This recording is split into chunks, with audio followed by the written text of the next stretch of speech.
Well, here we are at the end of April 2013, after a very long, cold, frustrating winter, which haven't been able to get very much done on the boat until quite recently. But I realised that on my last little update I forgot to show the outside, particularly of the cabin sides, where the old acrylic windows have been replaced with ply glued and screwed, and two nice little Mingming style portholes.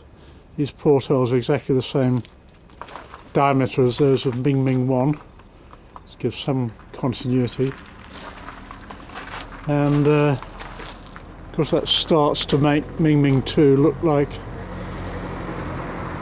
something more like a proper yacht now, with those two nice portholes. Still an awful lot to do here. The whole hatch area is going to be completely rebuilt, and a sort of doghousey observation point put on top. But still need to wait for some better weather before starting that.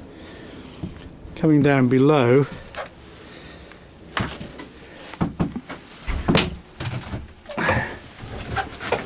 have been able to get a little bit done over the last few weeks. As you can see here, the galley is now all done, with a nice little Origo stove, same as Mingming I. Sort of locker behind, quite a deep locker behind there, and above the galley is the chart table, which will just simply lift up and be secured while I'm actually cooking. Below the chart table is a locker. I can open it. Not insulated inside there. That's been for cheese and butter, and be my fridge effectively underneath there. See more insulation now inside the main cabin.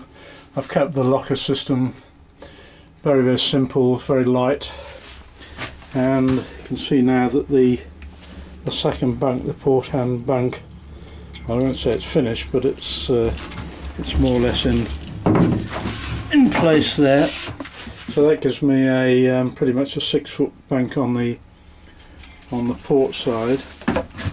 Looking under the bunk, see there's quite a lot of stuff down there because of these big supports for the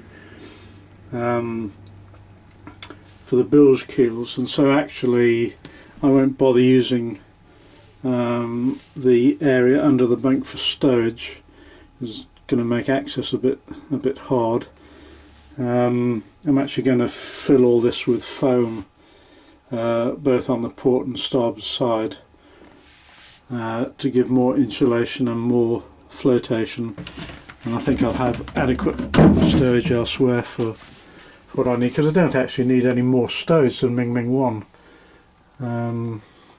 On her I could take 100 days of food and water, and that's plenty for me. We've still got this huge space aft that's going to be used for the main stowage. At the moment it looks a bit kind of distant down there, but because the whole of the cockpit and hatch area is going to be redone, this is all going to be cut away actually, this part of the cockpit well, and the cockpit taken back a couple of feet to well, just forward of where the strap from that little rucksack is hanging back. So all of this is going to be cut out, and then a new hatch put in here and a hatch over the top.